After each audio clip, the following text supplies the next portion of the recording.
그때 예수님께서 모든 사람에게 말씀하셨다.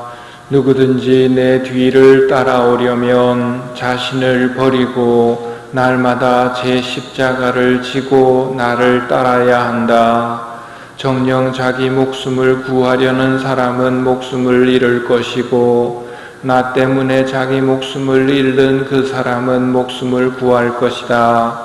사람이 온 세상을 얻고도 자기 자신을 잃거나 해치게 되면 무슨 소용이 있느냐? 누구든지 나와 내 말을 부끄럽게 여기면 사람의 아들도 자기의 영광과 아버지와 거룩한 천사들의 영광에 쌓여올 때 그를 부끄럽게 여길 것이다. 오늘은 성 김대건 안드레아 사제와 성 정하상 바오로와 동료 순교자들 대축일, 우리 한국 순교자들의 대축일입니다. 오늘 축일을 지내면서 이 축일의 의의를 본기도에서 설명을 합니다. 오묘한 방법으로 복음을 받아들이게 하시고 성 김대건 안드레아와 정하상 바오로와 동료 순교자들의 영광스러운 신앙 고백으로 하느님의 백성을 자라게 하셨으니 저희도 죽기까지 복음을 따라 살게 하소서. 요 며칠 평일 미사에서 부활에 관한 이야기를 들었습니다. 바오로 사도는 부활이 있다고 이야기를 하고, 안 믿는 사람들은 물론 부활을 안 믿지만 성당을 다니는 사람 중에서도 그래도 부활은 없다고 하는 사람들에게 무슨 소리냐고, 부활은 있다고 바오로 사도께서 말씀을 하셨습니다. 그리고 우리 신앙의 핵심도 부활입니다. 사람은 한 번은 죽게 되어 있습니다. 바오로 사도의 표현대로 씨앗은 땅에 떨어져서 죽게 되어 있습니다. 죽어야 거기서 많은 열매를 맺는 것처럼 우리가 희망하는 하늘나라도 죽어서 가는 곳입니다. 이 세상은 지나가는 곳이고 지나가지 않는 시간 속에서의 행복이 참 행복이라는 것을 믿는 거거든요. 첫째 독서에서 순교자들에 대해서 지혜서가 이야기를 합니다. 의인들이 죽은 것처럼 보이고 그들의 말로가 고난으로 생각되며 우리에게서 떠나는 것이 파멸로 여겨지지만 그들은 평화를 누리고 있다. 주님을 신뢰하는 이들은 진리를 깨닫고 그분을 믿는 이들은 그분과 함께 사랑 속에 살 것이다. 오늘 화답송은 이 순교자들의 기쁨을 비유로 설명합니다. 그때 우리 입에는 웃음이 넘치고 우리 혀에는 환성이 가득 찼네. 그때 민족들이 말하였네. 주님이 저들에게 큰 일을 하셨구나. 주님이 우리에게 큰 일을 하셨기에 우리는 기뻐하네. 눈물로 씨 뿌리던 사람들 환호하며 거두리라. 뿌릴 씨 들고 울며 가던 사람들 곡식단 안고 환호하며 돌아오리라. 바로 이 모습이 순교자들의 모습이고 우리 신앙인의 모습이고 우리들의 모습이 되어야 됩니다. 지금 우리가 살고 있는 이 세상에서는 뿌릴 씨를 가지고 눈물로 씨를 뿌리는 사람들, 그 사람들이 행복한 사람들입니다. 그래서 예수님께서도 행복하여라 지금 우는 사람들하고 말씀하셨죠. 지금 씨를 뿌리지 않으면 어떻게 됩니까? 지나가지 않는 시간이 왔을 때, 즉 영원한 세상이 시작될 때 거둘 게 하나도 없는 망해버리는 삶이 되는 겁니다. 지금 뿌려야 할 그 씨앗을 가지고 떡을 해먹고 잔치를 하고 있으면 불행하여라 지금 웃는 사람들에 해당되겠지요.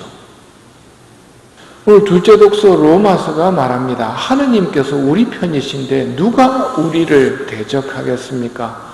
당신의 친아드님마저 아끼지 않으시고 우리 모두를 위해서 내어주신 분께서 어찌 그 아드님과 함께 모든 것을 우리에게 베풀어 주시지 않겠습니까? 성당에 처음 와본 사람들이 가끔 하는 말이 거의 모든 성당에는 큰 십자가가 있습니다. 저 십자가를 보고 두려워합니다. 좀 뭐냐고. 뭡니까? 사형 틀이고 사형당한 사람의 모습입니다. 저걸 성당마다 걸어놓는 이유가 뭐겠습니까? 그 의미를 알아야 신앙생활을 제대로 하는 겁니다. 이 장식품이 아니거든요. 하느님께서 우리 편이시라고. 왜 이 세상에서 눈물을 흘리면서 씨를 뿌려야 됩니까? 그 하느님 탓이 아니고 우리가 뱀의 말을 들었기 때문입니다. 하느님은 그거 먹으면 죽는다라고 말씀하셨는데 하느님의 말씀을 인간이 무시했습니다. 큰 죄입니다. 하느님을 무시하고 뱀의 말을 듣습니다. 원수인 마귀의 말을 듣습니다. 왜냐하면 마귀의 말이 당장에는 편해 보이거든요. 먹어라. 먹으면 눈이 밝아지고 하느님처럼 된다는 유혹에 넘어간 거죠. 망해야 마땅합니다. 적고를 당해야 마땅하고 적고를 당한다고 해서 다 죄가 없어지는 것도 아닙니다. 왜냐하면 하느님은 영원하신 분이거든요. 영원하신 분께 반짝 사라져버릴 삶을 사는 인간이 모욕을 끼쳤다는 것은 반짝 벌을 받아가지고 해결될 일이 아닙니다. 하느님께 끼쳐드린 모욕은 영원한 분이 갚아야 합니다. 영원한 분이 갚아야 하고 인간이 갚아야 합니다. 이 두 가지가 성취되려면 하느님이 사람이 되어 오셔야 됩니다. 하느님이 벌레만도 못한 사람이 된다고요 하고 천사들은 아마 놀랐을 겁니다. 그런데 하느님이 사람이 되어 오셔서 사람들이 받아야 할 벌을 대신 갚게 해주셨습니다. 저게 뭡니까? 하느님의 사랑입니다. 하느님은 인간을 이렇게까지 사랑해 주셨습니다. 당신을 모욕하고 내 말을 무시하고 뱀의 말을 듣는 인간을 다시 살리시고자 예수님이 오셔서 죄값을 치러주시는 겁니다. 그리고 그런 우리를 데리고 다시 하늘나라로 올라가려고 합니다. 그러니 당연히 가파른 길입니다. 떨어졌기 때문에 오르막을 갈 수밖에 없습니다. 예수님이 말씀하십니다. 내 뒤를 따라오려면 자신을 버리고 날마다 제 십자가를 지고 나를 따라야 한다. 예수님의 뒤를 따르는 이유는 한 가지뿐입니다. 영원한 생명과 영원한 행복에서 떨어진 우리가 다시 영원한 행복으로 가는 길을 모릅니다. 그 길을 예수님이 알려주시겠다고 내 뒤를 따라라. 내 뒤를 따라오면 그 길을 찾을 수 있을 거라고. 대신 자신을 버리고 십자가를 지고 오르막이라는 것을 받아들이면서 가야 됩니다. 우리에게 다시 한번 기회가 주어졌습니다. 그런데 좁은 길이다, 힘든 길이다 하고 넓고 편한 길을 선택하는 사람들이 오늘날도 있단 말입니다. 멸망으로 가는 길이 넓고 편합니다. 많은 사람들이 거기로 가거든요. 생명으로 이르는 좁은 길로 가는 사람들은 그렇게 많지가 않습니다. 오늘 우리가 기념하는 한국의 순교자들은 그 좁은 길을 가신 분들입니다. 반짝하고 사라지는 이 세상에서의 행복을 약속하면서 고문을 했습니다. 한마디만 해라. 우리가 너를 높은 벼슬도 주고 부귀영화를 약속하겠다. 대표적인 인물이 김대건 신부님이죠. 외국어도 잘하고 쓸모가 많았기 때문에 고문을 하고 동시에 유혹을 했습니다. 하지만 예수님의 뒤를 따랐습니다. 예수님에게도 똑같은 유혹이 주어졌죠. 달려 계실 때 어떤 유혹을 합니까? 조롱을 하면서 내려와 봐라. 내려오면 내 믿을게 하거든요. 그게 넓고 편해 보이는 길이지만 그 길로 가면 영원한 생명으로 가는 길을 놓쳐버리기 때문에 안 내려오고 돌아가시는 겁니다. 그걸 통해서 뭐가 드러난 겁니까? 하느님의 사랑이 드러난 겁니다. 우리 죄값이 다 치러진 겁니다. 로마서가 오늘 그걸 노래하고 있는 것이지요. 어떤 피조물도 우리 주 그리스도 예수님에게서 드러난 하느님의 사랑에서 우리를 떼어놓을 수 없습니다.